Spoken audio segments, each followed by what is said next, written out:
就係拆嘅一套衫，呢套衫係我史上最麻煩嘅一套衫。首先要剪線啦，呢個全部係人手再着完再縫啦。我哋企咗幾耐？有冇個半鐘啊？個半鐘啊，辛苦啦！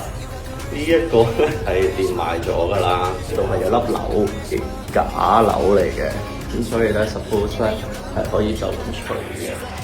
咁樣啦，啲咧全部呢啲位咧用線去釘死晒佢啦，因為驚個扣甩啦。呢一個哇，當眾除褲係咪唔係咁好？啊，唔係喎，應該用個梳，呢度有條帶，因為咧我要有一條帶咧扯住我呢一件恤衫向下，咁先唔會墜落晒落去呢邊啦。咁所以咧我係兩邊腳咧有呢條帶要 show 俾大家睇下，呢條帶唔使除褲俾大家睇啦。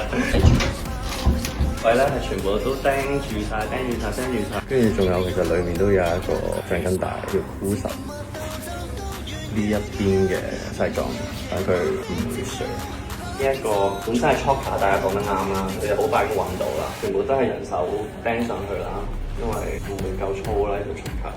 可唔可以講下？係啊，真係辛苦啦，辛苦啦。佢同埋 Anson Lau、金菇所有人嘅努力啊！花姐喺側邊要幫手黐我嘅 earmon 啦，同埋 headset mic 啦 ，Danny 要幫我繼續噴 spray 啦。